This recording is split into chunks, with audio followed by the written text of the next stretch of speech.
Okay, let's make a start in our final panel for the day. It's really been a fantastic set of panels and wonderful set of questions as well from the audience. So look very much forward to the discussion that we'll have after hearing from our speakers.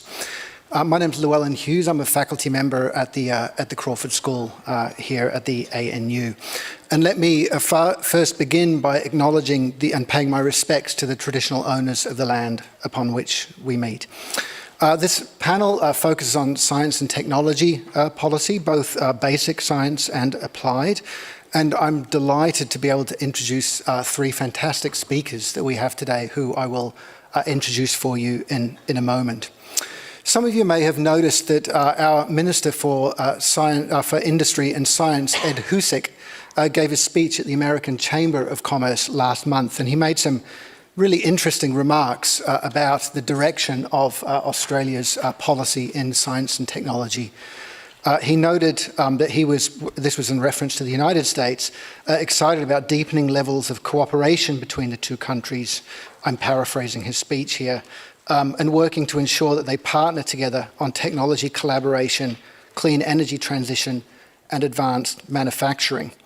He also said that the energy transition has really profound implications, obviously for the climate and future generations, but also for the economic structure of Australia.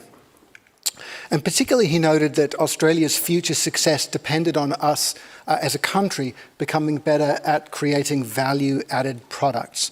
That is, in addition to continuing to provide resources to the world, also thinking about how we might build our innovation system and our systems for developing and exporting technologies. Now, the Minister made another point, which was with regards to economic complexity. In the area of innovation studies, there's quite an interesting and relatively new set of ideas which focus on the importance of economic complexity in national economies for driving long-run economic growth. Right? The idea is that innovation is most successful when it comes from you build on existing capabilities, right, within economies. The more capabilities that you have, or the greater complexity that you have within an economy, the more potential combinations of new ideas and new products that you can make, which you can then use domestically and export. There is an index of economic complexity that was developed by one of the people who have been the proponents of thinking about this problem, Ricardo Hausmann from the Kennedy School at Harvard. And the Minister noted that Australia currently stands 93rd out of 133 countries in our economic complexity index, and that we've also fallen over time relative to many other OECD countries. Now, as you all are probably aware, both Australia and Japan have also recently announced net zero strategies, that is committing to reducing greenhouse gas emissions to net zero by mid-century. And in Japan, this has led to a re-energizing, it's hard to avoid that pun, of industry policies through the GX, or Green Transformation set of policies, which is a multi-sectoral innovation and green industry policy.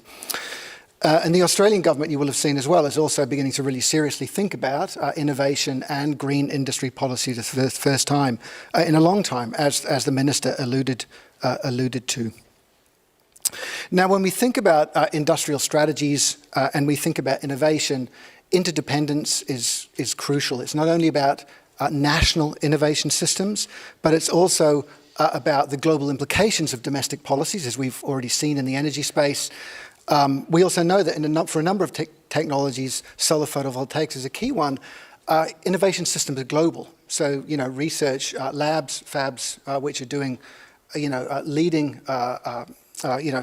cutting-edge manufacturing can be located outside the home country of the countries which are developing those technologies. So international cooperation is really important, and I think that's really what Minister Husic was referring to. Now, today we're going to hear from three speakers who are going to give us different perspectives on science and technology. And so let me introduce them to you now briefly. Their bios are all available, as Shiro said, in the booklet. So I'll introduce them briefly now, but please do take a look at the booklet at your leisure. First, we're going to hear from Associate Professor Masaru Yarime, Professor Yarime is an associate professor in the Division of Public Policy at Hong Kong University for Science and Technology, and he's also an honorary associate professor at University College London and a visiting associate professor at the Graduate School of Public Policy at the University of Tokyo. And I feel like we should probably get you to be an honorary associate professor at the ANU as well at some point. It's really terrific that he was able to join us from Hong Kong. He's come down from Hong Kong to speak with us. One of a real global leader in science, technology, and innovation policy, particularly as it focuses on sustainability and energy, and particularly as those relate to data, that is, Internet of Things and AI. So we'll hear from Professor Yarime first. Second, we'll hear from Professor Anna Moore, who is a professor of astronomy and also the director of the Australian National University's Institute for Space, in which role she sets the strategy for space-related activities at the ANU, which sounds like a pretty cool job, I have to say. Professor Moore joined us from Caltech and has worked with Japan as well as other astronomy institutes around the world. And third, and certainly not least, we'll hear from Takero Izuhara. Mr. Izuhara is a director at ST Solutions Australia, which is a SoftBank company, and he's been working in the IT sector for many years, particularly focused on AI, on robotics, and also on process automation in Singapore, in Japan, and in Australia. And I'm happy to announce, some of you may have seen one of these in Japan, that he's been involved in developing the high-functioning AI robot Pepper. And actually, the hotel that I stay at when I'm in Tokyo sometimes has one of those in the lobby. I always give it a bit of a wave, and it kind of waves shyly back at me when I go in to check my luggage in. So the speakers are all coming at the kind of question of science and technology from slightly different angles. We've got space, we've got AI and automation, we've got sustainability issues. So what we've asked them to do is open with about 15 minutes of remarks each. Each are using just a few slides, and then we'll come back together and begin discussions. So let's begin with Professor Yarime. The floor is yours. Thank you.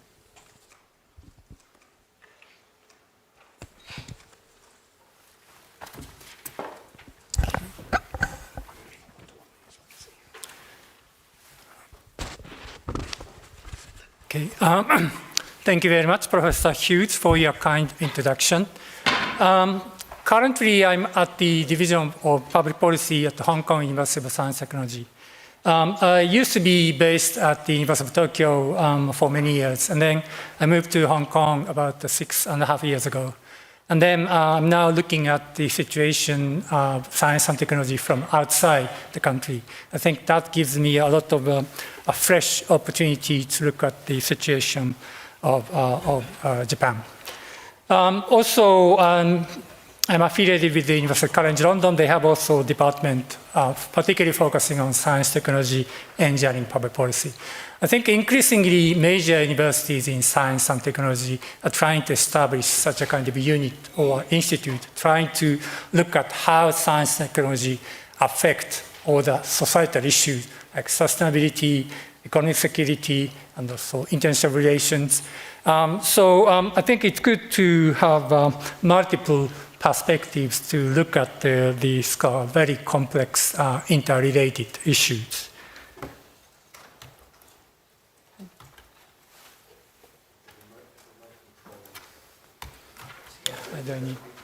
Okay. Yes, the science and technology is also a very broad issue, and there are so many issues we need to discuss. But just as a kind of a snapshot of the current situation with regard to science, which is represented by publication. So you see, this is the kind of ranking of countries with regard to the publication of scientific papers published in journals. So US has been the leader, and then Japan used to be the second. And then recently, China has really increased the number of publications. And then the latest one, China is the number one country, and then US the second, and then Japan is in the fifth position. Even though the absolute number of publications has been increasing, but then that's simply other countries are publishing more than Japan. So this is the current situation. There are a lot of other indicators like the 10% top 10% publications or top 1% publications. And then the performance of Japan is not necessarily so good compared with the absolute number of publications. Okay. And then we've got the patents, which would be considered as a kind of indicator for technological development. There are a lot of debates about whether we could use patent as an indicator of innovation, because the value of patent could be very different depending upon patent 1 or patent 2. But then still, we have a well-established database globally, so that it's quite useful. So I think still many researchers use patent data. And then this is based upon the number of patent families, which means that you can apply for patents. The same patents can be applied for in different countries. So we try to integrate them as just one patent, so that we don't count the same patent 2 times or 3 times. And then here, Japan has been the leader in the world with regard to the number of patent families. Even though the other countries, like particularly China, has been increasing the number of the patent applications in recent years, but still somehow Japan maintains the number of patents here.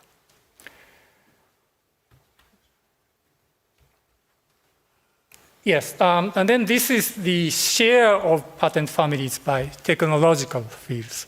And then here, Japan has been quite strong with regard to electrical engineering and also general machinery and then transport equipment. But compared with them, let's say biomedical devices and biotech are relatively weak. So you can see which country will be relatively strong with regard to the technological fields. And then if you look at the US, then you see the biomedical, biotech, they are very strong. So compared with, let's say, electrical engineering. And then China, the ICT in particular, has been really progressing in recent years. So in a way, globally speaking, we can see, ideally, we can see a kind of complementarity between different countries, because different strengths are there in different countries. And then this is just a figure taken from WIPO recent report.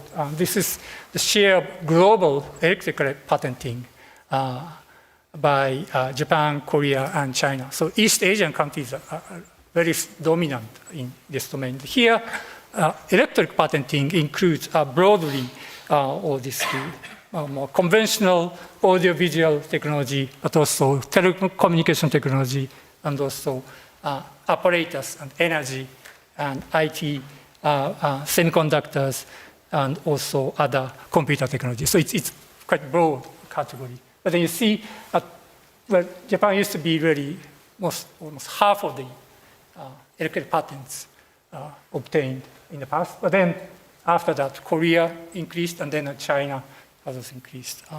So in a way, Japan has been leading in this domain, but then increasingly Korea and then China has been really increasing their patenting activities in this domain. And then, because of the time limitation, I just want to mention some of the areas which somehow I have involved. This is some of the research activities I've been working with my colleagues in Tokyo. Somehow we try to work on this distributed energy systems with peer-to-peer energy exchange based on blockchain. And this is still very preliminary in the sense that it's not yet scaled up to the mainstream in the energy sector. But then that you could see kind of potential of somehow linking the green transformation and also digital transformation. So these two areas are really emphasized by the Japanese government, for example, but also industry has the very promised, in a way, large expectation with regard to creating markets and then to try to export them to the global markets. And then here we see the photovoltaics put on the roof, and then the batteries, and then now EVs are putting into it, and then we can also exchange energy. So now the households can become producer of energy in addition to a consumer, so they become a prosumer of energy. So this kind of idea of distributed energy systems has become particularly important after the experience of the Fukushima the earthquake and then the Fukushima accident in 2011.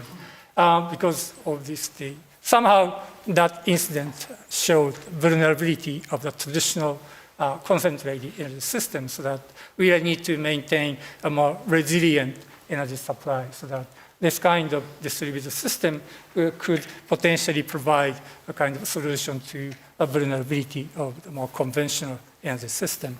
But then we also try to look at the challenges with regard to technological, economic, social, environmental, and institutional issues. And then particularly, we found that institutional dimension, which includes the regulations, policies, and also the issues like privacy and also data security, on the standardization. So these kind of issues are probably one of the most important challenges we need to address, in addition to purely technological issues. And then somehow trying to linking this data transformation and energy transformation, I think recently the Japanese government has really tried to promote the sharing and using data among key stakeholders. So one issue here is how to make a balance between all the concerns like privacy, security on the one hand, and then the promoting data sharing, data exchange, and data usage on the other. So there are many different ways to address this challenge with regard to data governance. So for example, some of the countries like UK, Canada, and probably maybe Australia, the one idea is to establish data trust, which is independent, so that somehow you try to maintain a kind of neutrality and also transparency, so that the stakeholders can see how our data is collected and then how data is used by whom, for what purposes. So creating a kind of independent entity and then ask that entity to manage data is one way of looking at dealing with this. And then, so in a way, it can be understood as a kind of concentrated, centralized system in a particular city or maybe country. And then the Japanese government seems to emphasize a bit different approach in the sense that they try to make it more decentralized in the sense that they create a kind of common data linkage platform, but then that the data is, different kinds of databases owned and managed by different players, different actors, like government or companies or maybe NGOs. And also the applications are provided by different stakeholders, different companies, or maybe the regional government can play that role. And then try to facilitate the linkages among the data providers and also data users, and then to facilitate the use of data. So I think increasingly, for example, the electricity consumption data, which is traditionally owned by the power companies. And then now, I think the regulation has been just changed recently, and then that other stakeholders can have access to the data so that you can use the data about energy consumption for other purposes. So if you know how energy consumption is recorded, and then you can see when people are inside the house, for example, and then you can maybe adjust the timing of delivery of other goods and services. Or you can measure the health condition of people, particularly elderly people living alone. If there's no change in energy consumption, then you see something happen in that household, for example. So then that kind of data usage going beyond its own industry would be also exploring huge opportunities for data usage. And then this is actually my last slide. So what are the areas we can expect collaboration between Japan and Australia? I think one thing I could mention here is what could be called critical technology assessment and management. And I think this has become quite important in the context of economic security, as discussed in the previous session. Obviously, we need to have information where the minerals are coming from, where the resources come from, and then how they are processed, and by what means, and then what are the impacts. So I think traditionally, this argument has been made by all the security experts. But then that increasingly, we need to combine that kind of perspective with, let's say, environmental assessment or social assessment. So what are the CO2 emissions? What are the use of labor? What are the impact on local communities? So these kind of arguments can be combined with a more conventional approach to economic security, where these materials are coming from.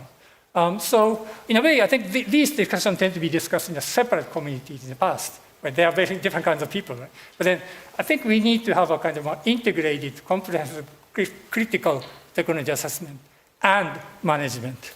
So this will be one area which I could imagine that Japan and Australia can work together. And particularly Australia is very strong with regard to all the minerals and resources. And Japan would be very keen to work with Australia scholars and industry, for example, to look at how we can assess and then how we can manage all these the opportunities and challenges through the supply chain. So as I mentioned also in the previous session, the hydrogen is one big area. But then I think in March, the first shipment experimentation from Australia to Japan about the hydrogen. But this hydrogen is produced by using coal. Right? Well, in a way, if you combine it with CCS, the carbon storage, carbon capture and storage, then you can theoretically eliminate the CO2 emission. But also we can think about producing hydrogen from using the renewable energy. So there are many options. So we need to have a kind of a critical assessment. What are the environmental impacts? What are the costs? What are the implications for business? So that we really need to have more detailed information and more critical assessment on that. So on this point, I think Japan and Australia can work together. So this will be also can be applicable to electric vehicles and all the batteries. So these are quite important areas now. But then I think we really need to have more comprehensive critical assessment. And then the second domain which I could mention now is the governance of emerging technologies with stakeholders. So on this, I had mentioned the smart cities, in the sense that, as I just mentioned, that data is increasingly available from different devices, different sources, from IoT, satellite imaging, and also the buildings, and also automobiles. So how we can manage a lot of data from different sources, and then use them to tackle, let's say, urban challenges, including climate change, and also circular economy, and also biodiversity protection. So here, I think, in a way, Australia has been working on this. I'm editing a special collection papers for Journal Data and Policy, and then I actually reviewed one paper coming from researchers in Melbourne.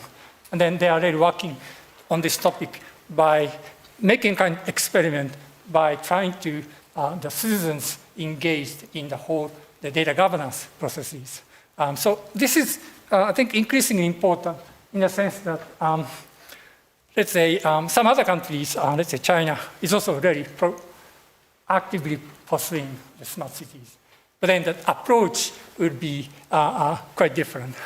So I think on this point, Japan and Australia can work together to somehow propose what to be the appropriate way of designing and implementing and evaluating smart cities, including all the environmental and societal dimensions. And then to make a proposal to, let's say, international standard or a kind of internationally accepted the practice so that not only just the technical performance, but also we really need to incorporate all the societal dimensions so that we try to promote smart cities as human-centered and inclusive exercise. So that would be also one thing which I could mention. And then increasingly, we have the challenge of data governance across the border. So how we can manage trans-border data flow. This has been a big topic, particularly I think G20 in Osaka some years ago. The Japanese government proposed this data free flow with trust. And in a way, this has become, I think now, a very important challenge. And also this year, the Hiroshima G7 summit, and this has been very emphasized.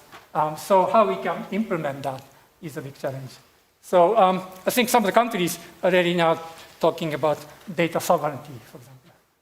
Do not allow data to go beyond the national border or regional border.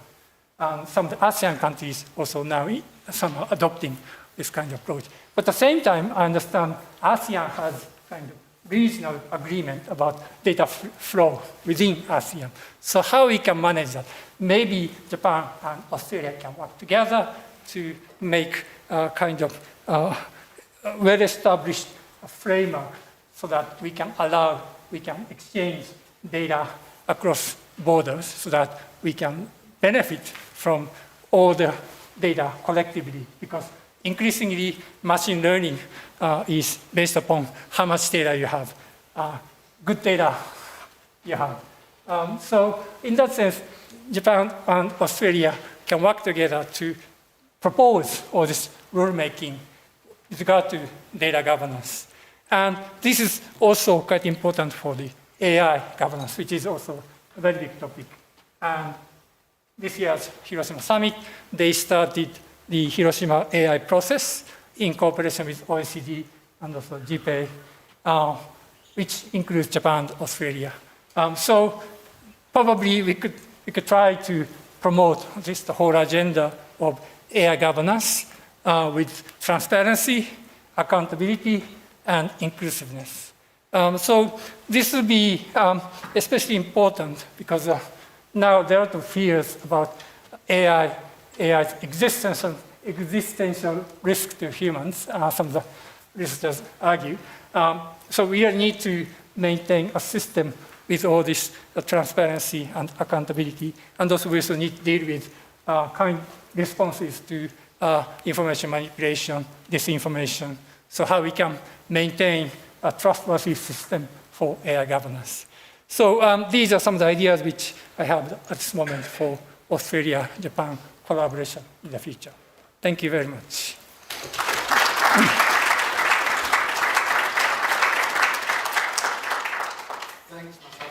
One of my big worries with AI is and risk is that it gets better at creating the algorithms that keep me watching Netflix till all hours of the morning. So. Anna. I find it really interesting that the three science and technology people come with slides today. We were told you can have slides, and to us that's, oh, we better have slides when we come along so we can talk. So I often get asked, what is space? I never get asked, what's astronomy? But I get asked, what do you mean by space? Or people have different ideas of what that word means.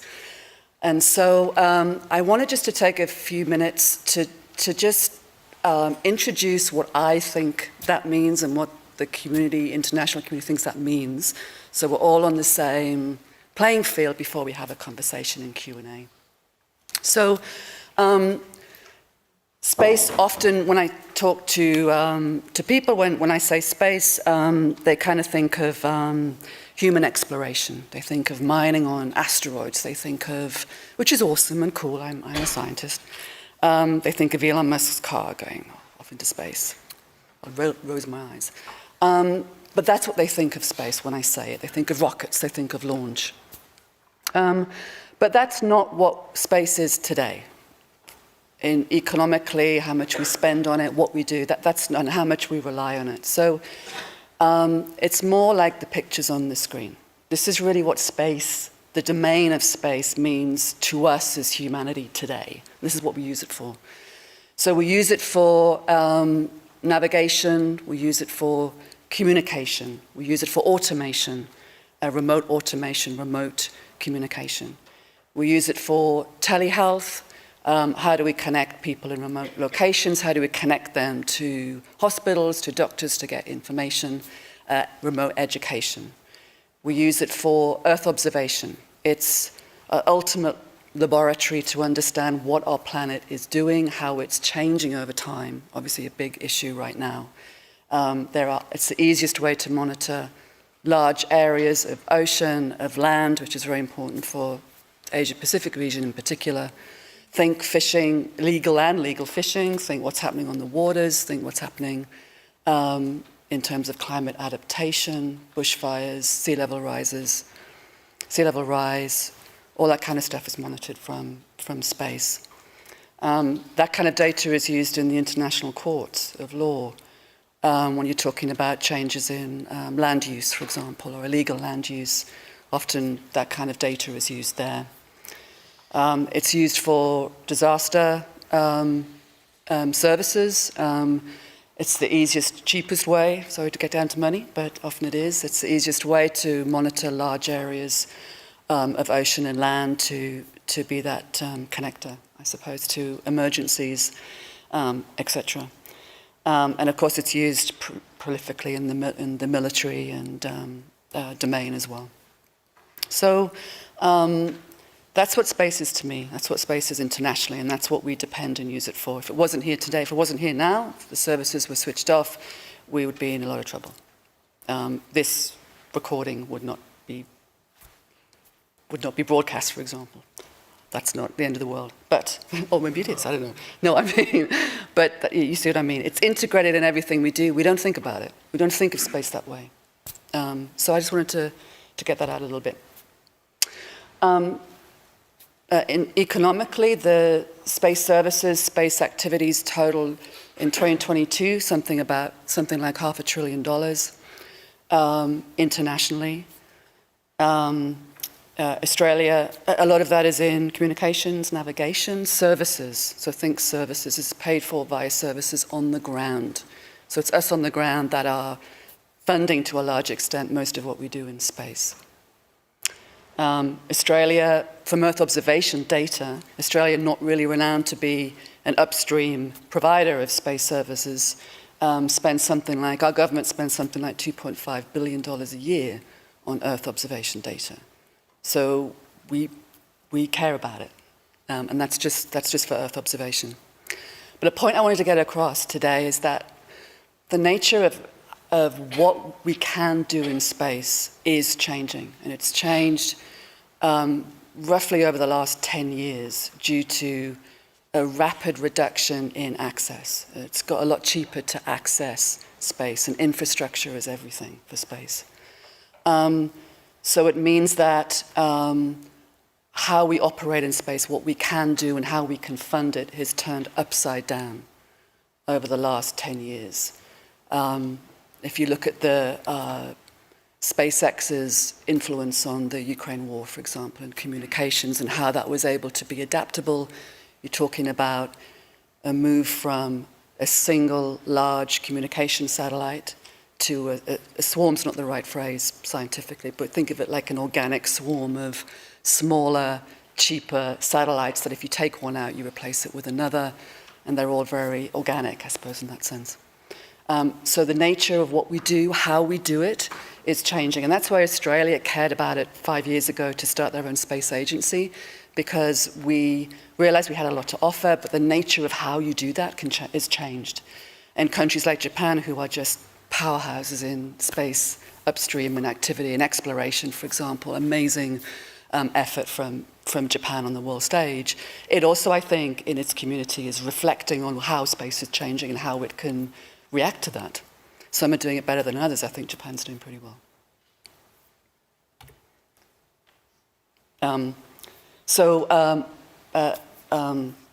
selfish plug for my own institute here at ANU.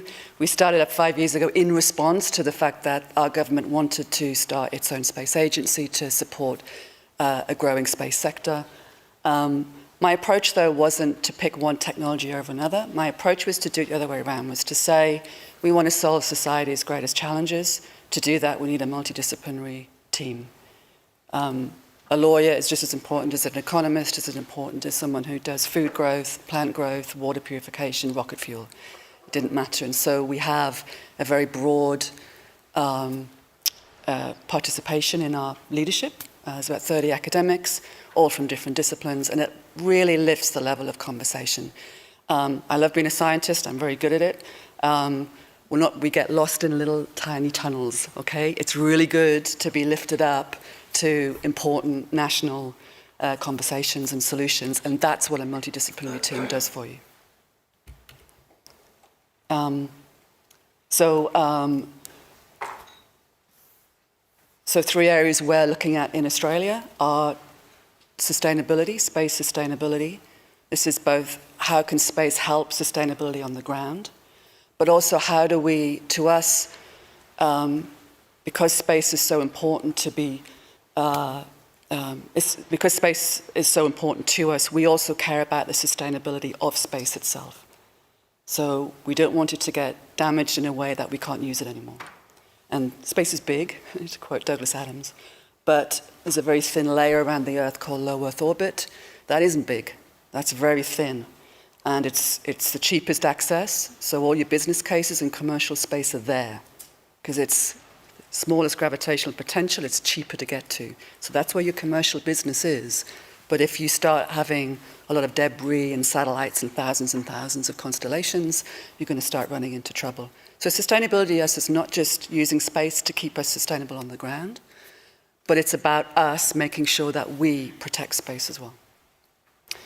Space education, this is workforce training, especially in Australia. We have a different paradigm to Japan here in that sense with space. We have to educate our people into what space means and how they can operate in space. And lastly, something we're very interested in, especially at ANU, is how can we be using space as a way to partner across the Asia-Pacific to be solving things that we all care about in that region. Space is expensive even with that cheaper access today. It's still not 3 cents, okay? So how can we be partnering together to solve challenges that we have regionally as well? Oh. Don't know what happened there. It stopped. Three initiatives we're looking at. The first is to do with climate adaptation. Bushfires are a big issue in Australia. What we want to do is bring some ownership of that problem. We want to bring our scientists and technologists to come in, not when the fires have happened, but actually turn that around and say, you know what, if you can figure out where these fires are going to be 3 months in advance, pre-season, how can you adapt? How can you get everyone together to do something about it so that you can reduce the massive fires that we saw 3 years ago that are coming again? Let's not close our eyes, they are coming again. So how do we, internationally, nationally, do something about that? We're also doing a similar response for water as well, groundwater measurement, so that we can give towns a heads up in advance so that they can change their water usage, for example. I won't go into how, it's very cool. If you like gravity measurements, it's totally cool, but that's how you do it. It hasn't, I'm sorry. Am I pressing the button too much? No, I'm doing it for you. So oh man, you should have said that before. I've been pressing the button. Sorry, I've almost broke the key. And I'm just putting these projects up to give you a flavor of what's happening in new space. So space medicine for Earthlings. So this is a project where, during COVID, especially in Australia, we realized that access, especially remote communities, to healthcare was a real issue. It's expensive, it's hard for them to do so. And with aging populations as well, it's a, people want to be at home, for longer now. But how do we provide them the level of healthcare? We heard a little bit about that in the previous talk, actually. So this is a project where actually we're using a space problem, a problem that's in space right now, which is how do we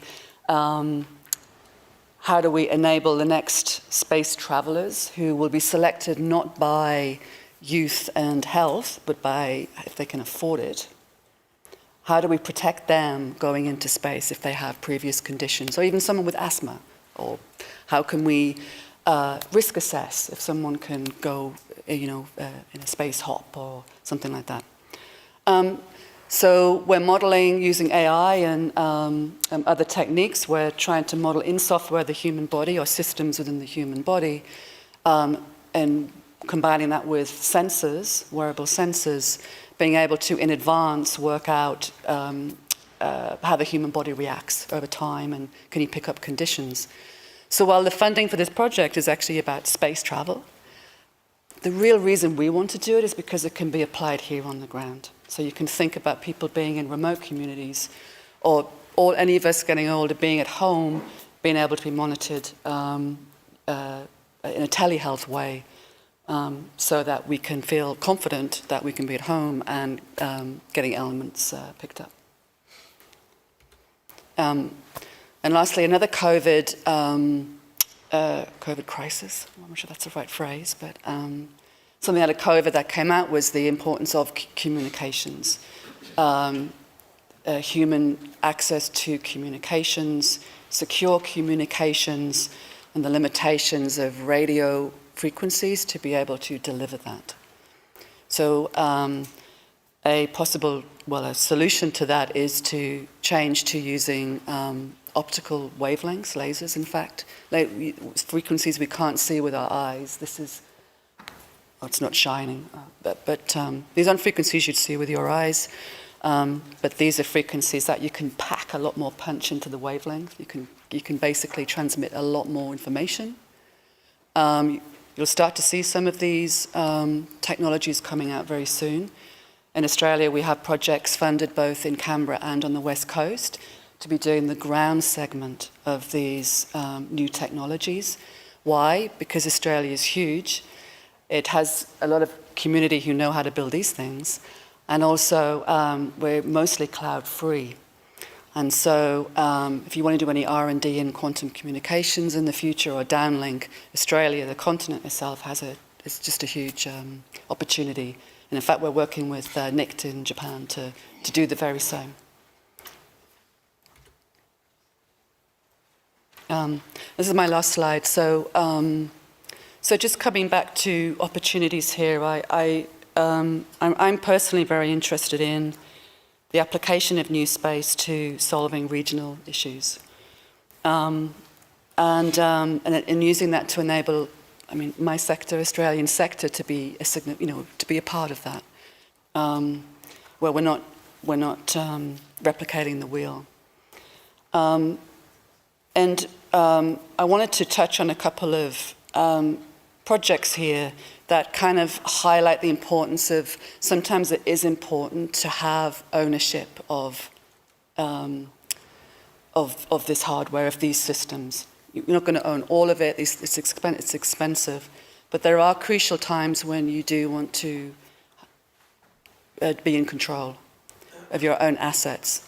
The top right picture here, during the January 22 eruption of the Tonga volcano, that seismic shift was enough to rupture all the underwater cables that went into the South Pacific, 20 islands in that region. And there was a University of the South Pacific educational satellite, which was repurposed by those 20 islands to be able to provide communication in that region. So that story is just emphasizing a very small investment in space technology, new space technology now, was able to provide continued connectivity into that region when otherwise they wouldn't have had that. And in the bottom left picture, recently there was an outage in one of the UK Inmarsat satellites, which gives a lot of communication data to agricultural farms and automated agritech in the region. In Australia, when that went out, it meant that farmers they were no longer able to, their equipment didn't work, the tractors didn't work, they had to go out and, try and do the best that they could. And it was quite a significant loss of income for them. So there are many cases where having your own ownership, working in partnership with other regions, with other countries, matters. It matters to have that technology and experience built in-house, as it were, to deliver your joint desires, as it were. And top left, I just want to finish with, so Japan and Australia, I think, are just starting their space sort of collaboration. But our space agency aided the JAXA, the Japanese space agency, with their landing of the infamous, positively infamous, renowned Hayabusa mission and Hayabusa 2 mission. So JAXA were able to, the Japanese community were able to go to an asteroid, land, take a sample, come back. And these things are coming at hypersonic velocities, probably 20 kilometers per second at that point. They're coming from a long way away. And so having a big target, which you have a trusted friend you can actually aim for, was very critically important. And so the Australian Space Agency worked with the Woomera site to be able to host that landing back, which was a couple of years ago. So I'd like to hope that given new space and new possibilities and growing issues in the region, not even just military, I just mean due to climate change, food migration, what's happening on our oceans, etc. It'd be really great if we could be doing more work together. Thank you.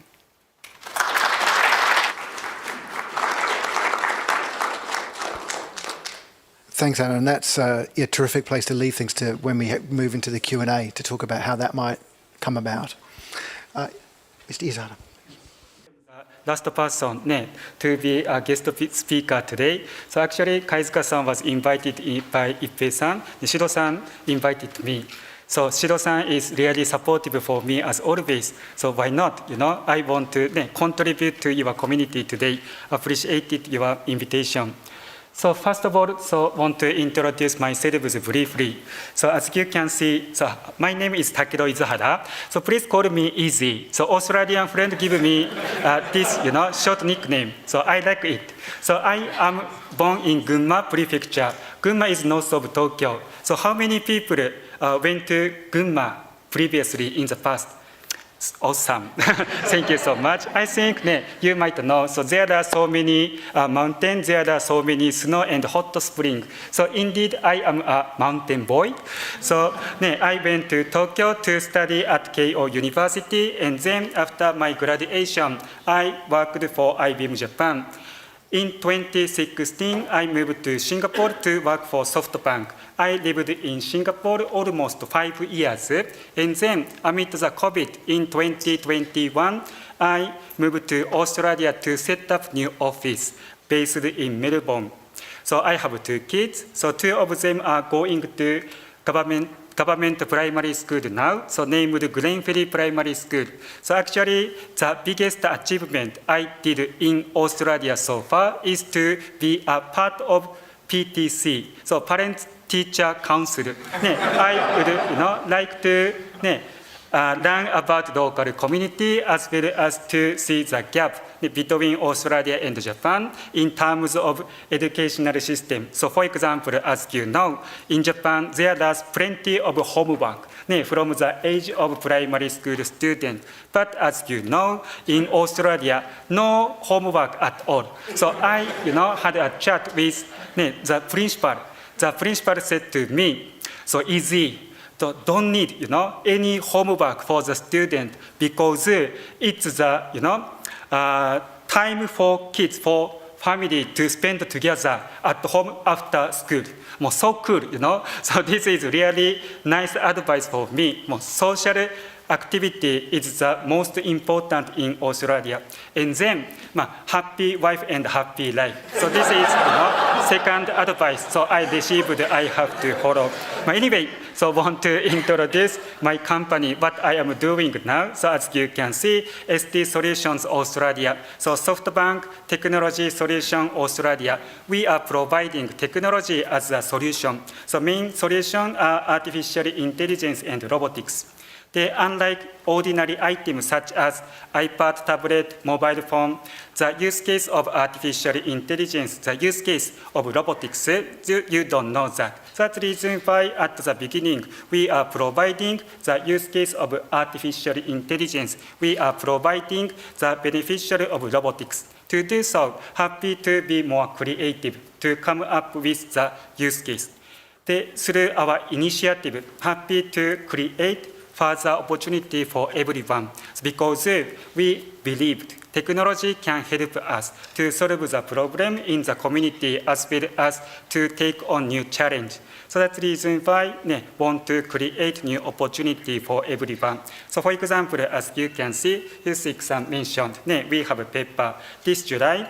So we did a project with ACT government, ALU, and University of Canberra. As you can see, big boss, Andrew Bassan met the paper in person, greeting paper together. I want to share several use cases in terms of robotics, humanoid robot named paper we have. So what we are doing in Australia so far. So we did a programming class. So it's really nice, as you know, for kids, especially for STEM engagement. And then we are working with community. So kind of Victorian Police, Starlight Children Foundation. So Pepper can be ambassador for them. But of course, human beings as a policeman, they can do explanation what they are doing for the community. But Pepper can do so. If Pepper can do so as their ambassador, Pepper can help them to get more attention from the community, especially from the kids. So it's a smarter way, as you can imagine. Also, Pepper is working with several government school, primary school, as an assistant of Italian teacher. We are also worked with RMIT, Monash University for their Chinese class, as well as for Japanese class. I can see so many potential because there are so many people, as you know, who are studying Japanese, more appreciated your interest. Of course, we are working with academy, university, as well as corporation. So Pepper, can connect ChatGPT to make them more smarter. They actually, Husik-san, give me, several questions for this session. So what opportunity are there to deepen collaboration between Japan and Australia in science and technologies? I am thinking about this question to put my dedication. Actually, as you can see, so there are so many answers from my side. For example, joint research initiative. Exchange program, technology transfer, public-private partnership, startup ecosystem, blah, blah, blah. I hope you can make sense, these of questions. But as you can see, bottom of this slide, right-hand side, by ChatGPT. Indeed, I had a chat with ChatGPT so to get this question, to get this answer for these questions. So nowadays, I am always talking to ChatGPT like this. What I want to highlight through this message. Indeed, technology is ready. Technology can help us to start further conversation like this topic. Of course, we are not ChatGPT. Need to put our dedication by human beings. What is the difference to move forward? So this is also very, very important. To do so, I put my perspective to come up with several suggestions, so like this. So first of all, try new technology like myself and use it in the local community. For example, ChatGPT, I did. Actually, my son, year 5 at the primary school, he can chat with ChatGPT, the artificial intelligence, several artificial intelligence is available, as you know. For example, computer vision. As you know, the Australian retail company like Kmart and Bunnings, they did AI project as a trial last year. But the community argued them to stop the project because they worried about AI. They don't know the beneficial of AI. That's the reason why they want them to stop the project. Of course, I accept that. I respect the community. If I can add my message from technical perspective. Actually, as you know, there are so many CCTV. Over 20 years, actually, literally, we are captured. So in terms of data of the collection, either by CCTV or AI, it's the same. Despite that, everyone worried about AI because they don't know that. So that's the reason why to understand the community by community is different. To understand that, I hope we can work together with community. So for example, in terms of personal security, at the end of year concert at my primary school, my children's primary school, at the beginning, principal said, please do not take any photo at all for security issue, private issue, private matter. Of course, everyone, most of them follow the direction. So in Japan, what is the difference? So in Japan, if I have a child who will graduate from the school today, I am keen to the place, where I can take the photo very well. So it's acceptable in Japan. So like this, even if we are doing the same thing, so community requirement expectation are totally different. So that's the reason why I love, working overseas. So technology itself is same. So even if when we do the project in Japan, in China, in Singapore, in the US, technology itself is the same. But community is different. Country by country, requirement expectation, the concern are totally different. Why we are doing technologies with technology? Because we want to help the community. To do so, have to work together to understand them. So this is my suggestion. The second, please respect technology like your body, like your friend. So if you have technology, you are expecting them, to do everything. So actually, I am also lazy. I hope my robot can do everything. But instead, cannot do so. Robotics cannot do so. So like your body, when you have new member in your team, you will help them. You will train them. You will provide any procedure to them. And then once they be adjusted in the environment, they can help you. More like this, I hope everyone can respect the technology. Once technology, robotics be adjusted in the environment, be installed in the environment, they can help us. So please respect the technology like your friend. The number 3 suggestion. So strengths, let's strengthen our relationship as a friendship together. So actually when I moved to Australia, I can see so many good relationship between Australia and Japan as a friendship. So it's really nice. So if, when we look at relationship between, for example, Japan and US, Japan and China, because of economy, because of politics, because of defense. Sometimes, so it's working, but sometimes it's not working. To keep on good relationship, sustainability, I hope we can have a good relationship as a friendship. If you help your friend, if you help your family, why not? Without any reasonable reason, want to help them. So like this relationship, we had already had. We want to keep on this good relationship as a friendship. As you can see, left-hand side. So it was taken in New York City in 1900. So as you can see, there are so many cars with hose on the road, with the hose.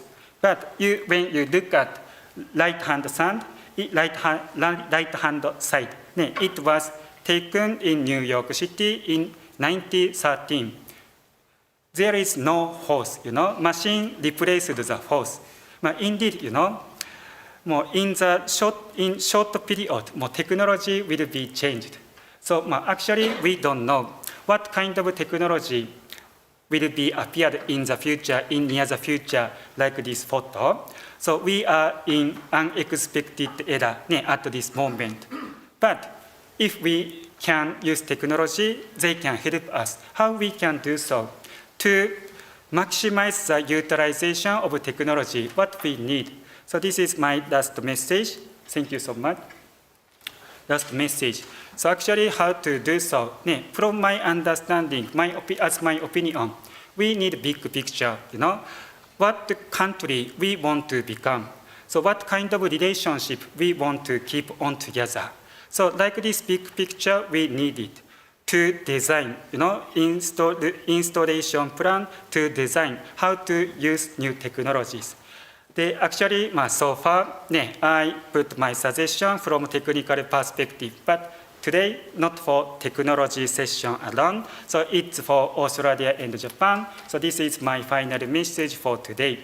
So actually, as I mentioned, there are so many good relationships, and then there are so many sister cities. So between Australia and Japan, as you know, I think 107 sister cities we have.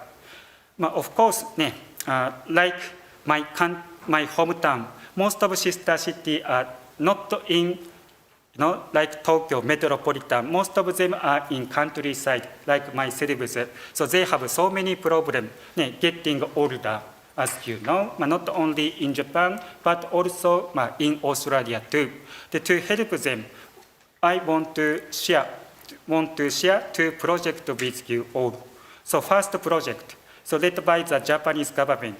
So Digital Garden City Nation, Digital Day and Toshi in Japanese. I think you might know. So Tokyo again, so they have a lot, they have everything. Tokyo is really convenient. But unlike Tokyo, countryside is not convenient. Like my home country, hometown. I love hometown anyway. Japanese government want to make rural area more convenient through digital capability. So it's the strategy, it's the vision named Digital Garden City Nation. To achieve this goal, they are focusing on Web 3.0, DAO, decentralized autonomous organization, NFT, non-fungible token. They want to share second project with you, so Yamakoshi DAO project. I think some of you might know Yamakoshi, which is in Niigata Prefecture. So actually, they have, the number of residential in Yamakoshi, just 800 people are living there, just 800. So if, they do not do anything, they will getting die, unfortunately. But, they do so many things with NFT. So they are creating, NFT named Nishikigoi NFT, and then they distributed this NFT to real residents free of charge first. And then they are asking so many people, who want to buy this NFT. Upon the person buy this NFT, they are eligible to be a digital resident. Both real residents and real residents and digital residents working together to plan the coming festival Matsuri, what kind of activity they will do to draw the attention out of the community, what kind of budget they will secure toward the next financial year. Budget is very important. And then if the person do some contribution as voluntary, they will give them NFT as an award, good system to encourage the community. And then they will talking together on the DAO community. Despite where they are living, they can talk together, they can work together. I think this concept we can refer to keep on good relationship as a sister city, because they have already had so many good relationships. To keep on this good relationship to the future for next generation, don't need to be physically. We can communicate together digitally, virtually. Of course, hybrid is also important. But like this technology, we can refer to. Thank you so much.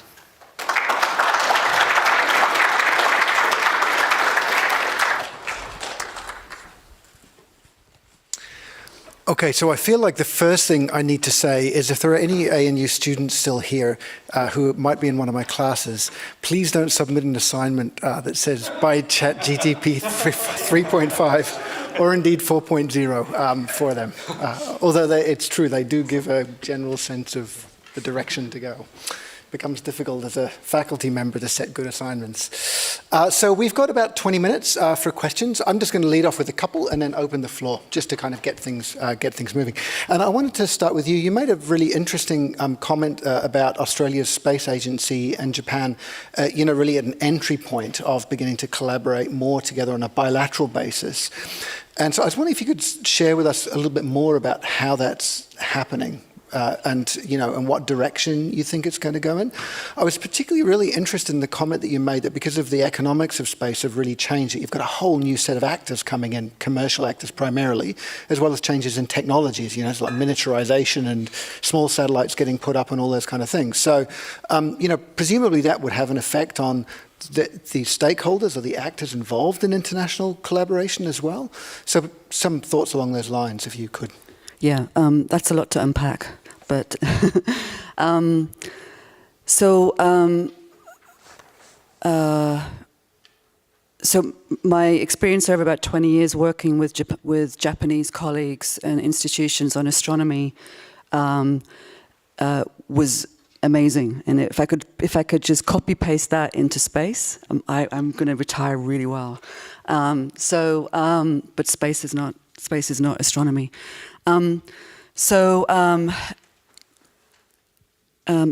So whereas Japan and Australia are hyper-aligned on astronomy and what that means, and astronomy is a discipline. It's a small discipline in physics, which is another discipline. Space is a domain. So then you can't compare the two of them at all, really. But whereas Japan and Australia, and internationally, people are aligned on what are the big challenges in astronomy? What are the top 3 things we want to do? We all agree on it. We all go behind closed doors. We fight, on what those 3 things are. But when we come out as a community, the astronomy community, we know exactly what they are, and we know how we achieve them. And it makes our story, it lifts the game, and it makes our story much cleaner, I suppose you could say. And it means that we can work very well together. I still love working with my colleagues in Japan. It's very high quality, very similar attitudes to contracting and things. It's like, it'll be all right, mate, and so I wasn't expecting that when I first started 20 years ago. But space is very different, and the maturity of our 2 countries with regards to upstream space in particular are very, very different. And one of the biggest challenges in Australia is for people to I suppose, educate the government, advisors and ministers on what space means. And that's the level we're at right now. And I'd say we've gone a little bit backwards in 5 years. So I don't want to start so negative. I'm usually not a negative person, but I'm just very practical. And so we've kind of gone back a little bit on what does that word mean, And so in Australia, in the Australian community, we have a little bit of work cut out to be bringing it back to actually space is not about just rockets and just this and just that. It's actually very important to our way of life. We're already spending a lot of money on it. So that's the first difference. Whereas in Japan, their story is so bright. Certainly as an external person, it's such a success story. It's intertwined with, I suppose, national pride, certainly on the international stage. And their achievements are just spectacular. So we have a big difference there. But that being said, we're starting to see more projects where we're coming together in a complementary way. And so the Hayabusa one was just the start of that. But I think in areas like quantum I'll pick quantum communications. Is one of them. So Australia brings a lot of positives, a lot of necessary components to a world where we want to be connecting quantum computers as the next internet, right? So, for example, so we bring a lot of positives to that table, and one of them being the ground infrastructure that you need to create this new internet of the future, right? So, and that's hard to do from a smaller country. So that's something we can bring to the table regionally in a story that we all need to work together on to get happening, because it's so big. And so I think in areas like that, you don't start with the word space. You start with in this case, quantum communications. How do you join quantum computers up? Everyone talks about computing as being the only problem. Okay, but no one talks about how you connect two computers up, right? That's not easy. Two quantum computers, right? So how do you actually do that? Well, space does play a big role there, and it's something that Australia can bring to the table, and we can be working with Japan on things like that. So we're starting to have those conversations. Disaster management is another one, for example. Meteorology is a big one too. So Japan have very sophisticated assets in space. How can we improve their bandwidth by using optical communications, for example? So trying to build on the stuff that we're really good at individually already and then bring it together to solve something which is bigger than the sum of its parts, I suppose is the right way to start. Yeah, fantastic. It's, I mean, I work in the energy space, and, often the bilateral economic relationship is talked about, one that's highly complementary because we've got a lot of resources which have helped fuel Japan's economic growth for decades. But it is interesting, as you look across different sectors, as you've just done now as well in this area, that there are really substantial complementarities that exist in other areas as well, right? We really focus on the natural resource piece, but in other areas as well. As you were saying before, even lack of cloud cover, right? I sort of feel like being a big country like Australia is, it's just got some inherent advantages. It can lead to collaboration opportunities, as you were describing. Professor Yanima, I wanted to ask you about smart cities. And so it kind of, I remember this, I don't know if anyone here remembers the multifunction polis from 1987 Hawke regime, government, I mean, remember that? It was an idea, METI-driven idea about building a city in Japan. But I wanted to come at the issue of smart cities from a slightly different angle. In your initial remarks, and often when we think about greater collaboration, let's say in energy transition, we think about it on a supply chain basis, right? So that is Australia going to move up the value chain in battery manufacturing, right? Or in green steel, are we going to start moving up the value chain? And smart city is really interesting because it involves a lot of amalgamation or integration of multiple supply chains. It's a really quite complicated picture that's a struggle to do within a particular country. And so how international collaboration would happen between countries using a concept like smart cities is a complicated thing to think about. Like, would one to do that at a bilateral government-to-government level or at an industry level? Or would you think about carving off particular parts of the kind of smart city concept and pushing collaboration within that? How do you think you would progress something like that? Thank you very much. That's a very important question. I'm actually looking for answer to that kind of question with my students and colleagues. Yes, so in a way, I think the idea of innovation has been also changing in the sense that traditionally we just talk about R&D investment, which is very important, obviously, in the case of let's say, semiconductor and others. But then increasingly, the technologies are used in an actual context like cities, and then try to learn by using it and then making mistakes, and then try to learn and then change it and then to improve it and then use it and then get feedback. And so this kind of innovation is also getting quite important. And then in the case of smart cities, you have many stakeholders from different sectors, which are not traditionally connected with each other. But then now we are getting connected, like transportation, buildings, land use, and then energy and others. So that gives actually a big challenge to traditional Japanese companies, for example. When I talk with people in the companies, they say that, well, usually they talk with they are just suppliers.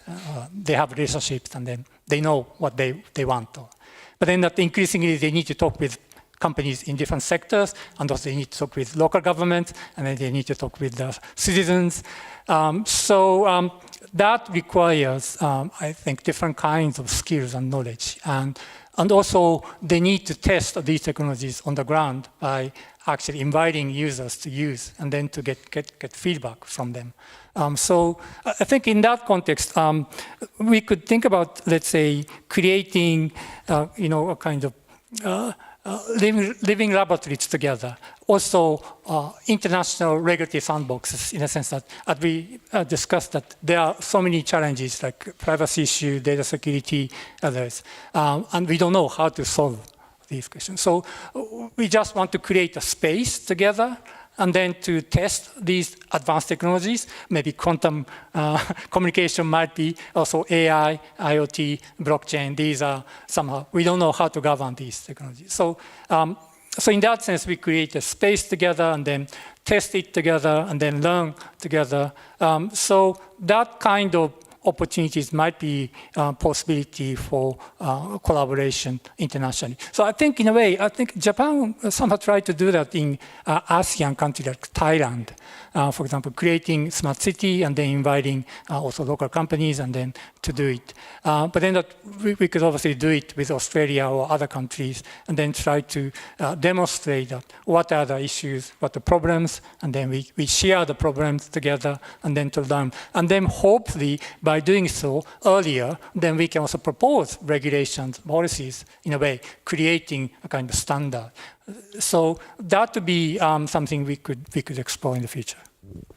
It's very interesting. I want to move to questions from the floor, but I did want to acknowledge, Mr. Hisahara, the interesting idea that you have around using sister city relationships as they exist in order to use as a potential platform for furthering collaboration between the two countries. That's an interesting idea because often we think about science agencies or ministries which have got science sitting within the portfolio as the key locus through which you might see collaboration happening, but particularly as Professor Yarime said, if user feedback becomes an important part of actually the innovation process, then the kind of engagements that you've described, is a very, very interesting idea, and it's great to see you engaging locally already as a company.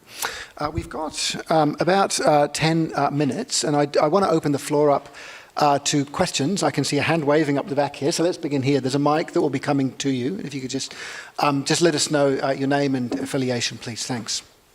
And also who you address the question to. Anita Burns. I'm from AJS New South Wales, among other things. I worked in technology in Japan, and I just see that the Japanese government's established a digital agency for more digital government to promote that anyway. I'm curious about how that's going, how the two,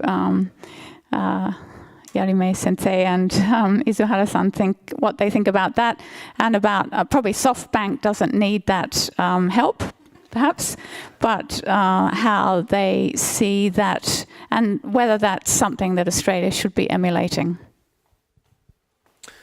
So, Mr. Hara, do you want to start? Japan's digital agency and SoftBank's engagement with that. You can pass if you want. Thank you so much for the question. Actually, honestly, from my bottom of my heart, I need ChatGPT to answer the question. But anyway, I will try, okay? So actually, digital, of course, so depend on the capability of the person to tell the truth, what they are expecting, the digital agency, what kind of technology they want to use. Everyone is different. That's the reason why I need to talk to them. So this is my understanding. And then, so luckily, Japan has so many, actually population is decreasing, but still have so many population when we compare the list of countries to Japan. They can help elder person to be, buddy to teach them to use new technology. Actually, so this time, so thanks to Shiro-san, I was here.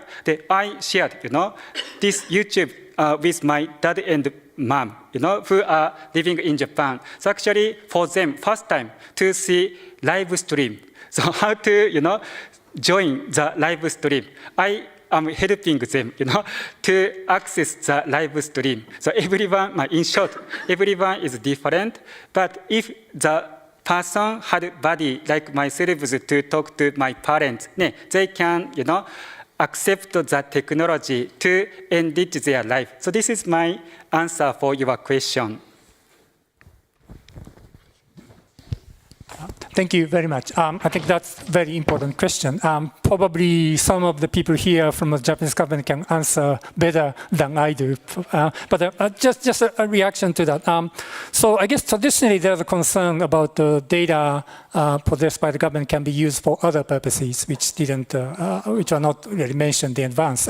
So that was actually the case in the case of COVID-19. For example, in the case I think of Singapore, they collected a lot of data and then they used some of the data for police investigation, for example, and that was not mentioned to the people in advance. So that kind of issue could arise. But then I think now, particularly after the COVID-19, we learned that we really need to use data more effectively and efficiently so that we can eliminate all the obstacles and barriers so that we can provide services more quickly and more accurately.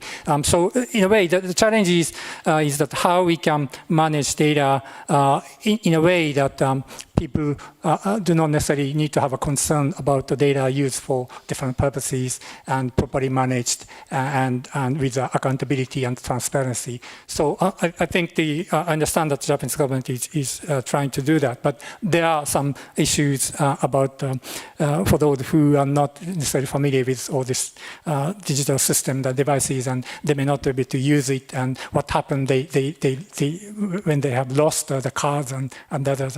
But then that probably this is a part of the process we need to deal with in a way that definitely we should really try to establish a system that the data can be used for providing services to the people. Thanks. So let's go elsewhere. Take the gentleman here. My name is Charles. My name is Charles Millward. I run a point-of-sale software company targeted at the grocery and liquor industry. And like a lot of businessmen, we see AI coming down the tracks at us with great speed. So this is addressed at the two gentlemen who addressed the issue of AI. How do you see AI evolving in the business community? Do you think it's going to become a very widespread technology and companies should develop their own AI capability, or do you think it'll become a specialized technology which a few companies will sell more broadly into industry and develop specific expertise? Thank you very much. That's a very great question. To be honest, I don't know. But then, apparently, obviously there are some really handful big tech companies like Google and Amazon and these companies. They have a huge large language models, for example, and then simply other companies cannot compete with them because they have resources and expertise. But at the same time, it seems to be that there are many applications and you really need to have a specialized system. So it seems to be there's a kind of division of labor in the sense that some companies are big expertise and technology knowledge, they can really develop large language models with all the parameters. But then also you need to have a specialized companies provide, let's say, educational services, health services, energy services, and then they really need to fine-tune these systems to their specific applications. Yeah, there's a lot of debate about how to regulate large language models, for example. And then it seems to be big tech companies that now somewhat try to argue that, well, in the case of EU, they really try to initially put a large language model or foundation models as a high-risk domain so that they could be heavily regulated. But then that they are trying to argue that, well, they cannot be responsible for all the applications because they don't know how their models can be used. So in a way that they are trying to argue that, well, regulations should be applied to applications rather than large language models or foundation models, which can be used for many different purposes. So I think in different domains that there are many expertise, and you need to combine AI and domain knowledge. So how to combine them would be probably critical. So I think there are a lot of opportunities actually for startups to focus on particular domains rather than going into the arms race with all the big tech companies. So yeah, I think there should be many opportunities available. But then how to do it would depend upon how you can closely collaborate all the actors in specific domains and knowledge and experience. And Masaru, if I could just follow up quickly on that. So your expectation would be then that regulation would be primarily domain-related and primarily national in character. Is there also a kind of international or collaborative perspective associated with regulation? Yes, thank you very much. I think that is what is exactly going on at this moment. Yeah, well, in April, I attended a meeting I think organized by World Economic Forum by inviting all the big players in Silicon Valley in San Francisco, and then they made a kind of proposal. And then I think in July, the G7 summit, then they started this Hiroshima process for AI. And then I think in November, UK government is going to organize a big event about how to regulate AI. And then I understand that Japanese companies try to make a proposal for G7 kind of plan to how to regulate all these AIs. So internationally speaking, there are a lot of activities going on. But one challenge is that as I also mentioned, that OECD and the GPay, they are also quite important as hosting all these initiatives. But then, well, probably that China isn't involved.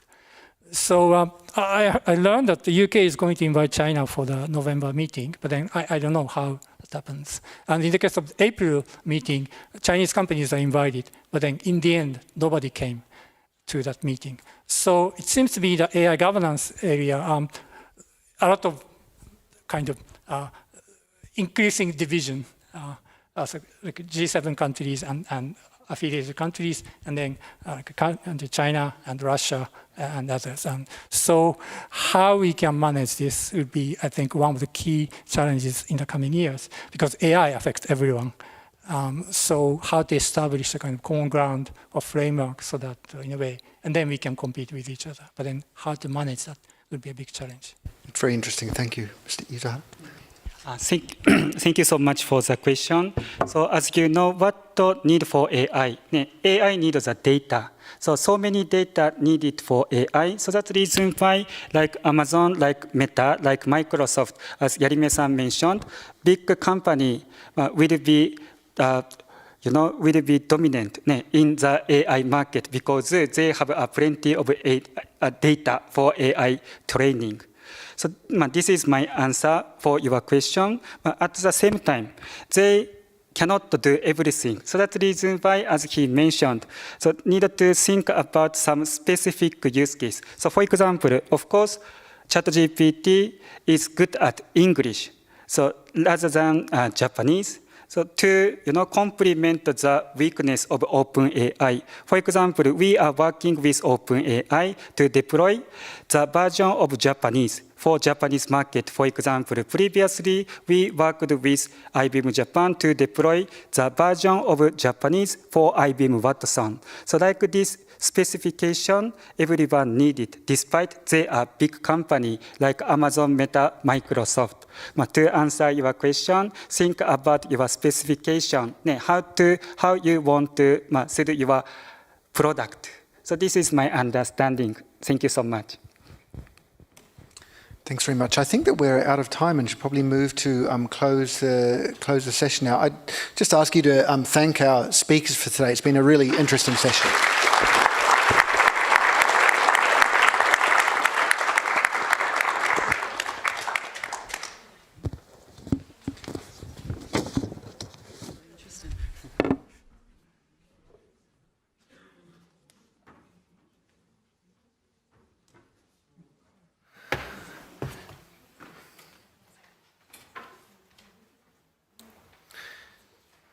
So I'm being asked to close the session for today. I'd like to thank everybody for staying for the day. It really brings home, that Australia and Canberra, and particularly the ANU, is a pretty special place when it comes to Japan-related work. There are not too many places outside Japan where you will have a room full of people, for a whole day where we focus on, the kind of, fairly technical and also detailed issues that we've been able to canvas today.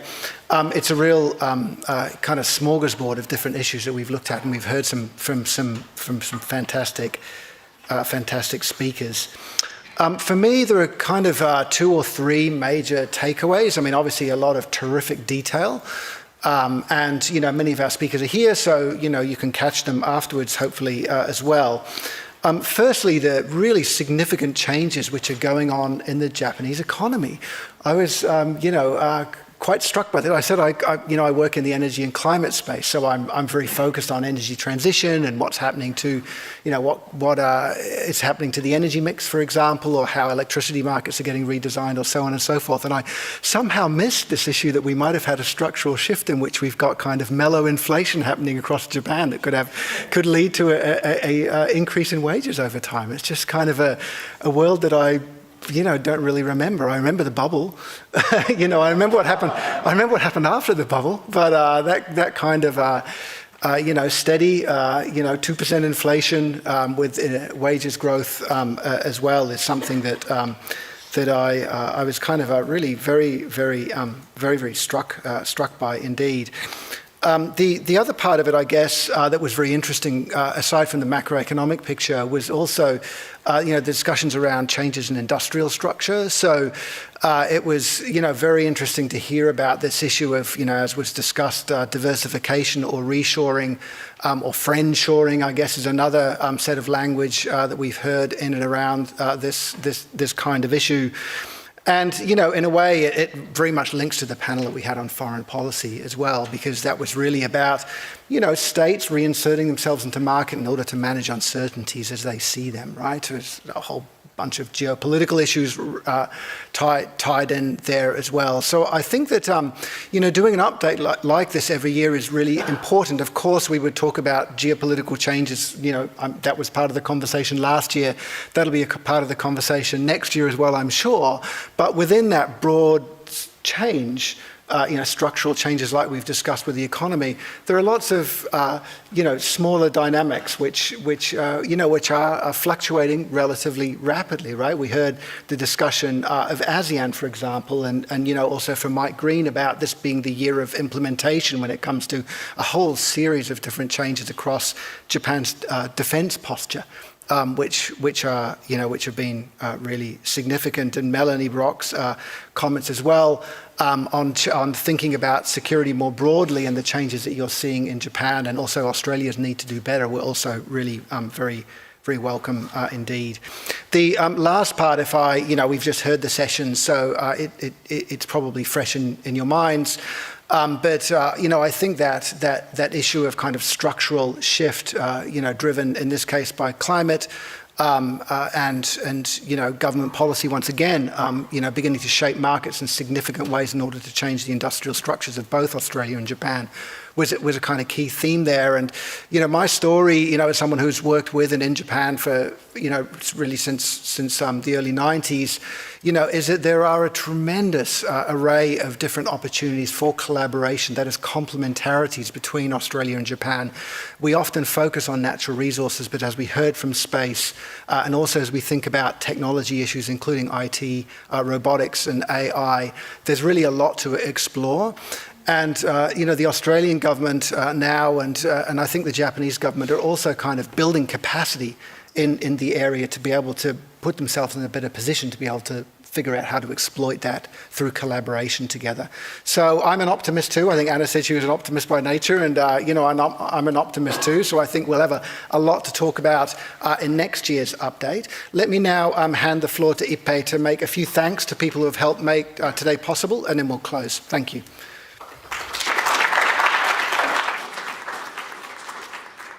So don't worry, two concluding remarks are too much. I know that, so I will be very short. And Ludovian already offered a very comprehensive remarks, so I would like to thank, first of all, the Shiro. So Veronica and I started the Japan Update 10 years ago. But the first event is rather easy because it's a new thing. I can get the funding rather easily. But the continuing 10 years is a significant job. So it's really thanks to the continuing effort by Shiro Armstrong. So please support him to continue this event. And also, I would like to thank that there are lots of staffs help this event. So that, can you tell? Tess is here. Tess.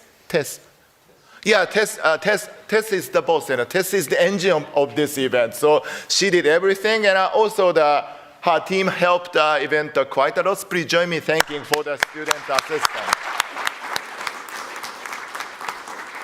And the last but not least, for those contributing in the session as a presentation and the discussing, and for all of you to participate in the event in a very active manner. Thank you so much. And Shiro already mentioned that we have a schedule for next year, so that we usually have this event the first Wednesday in September, so it will be the September 4th, 2024. Keep it in your schedule. And it's a way advanced, but keep it in the schedule. And see you definitely next year. Thank you very much.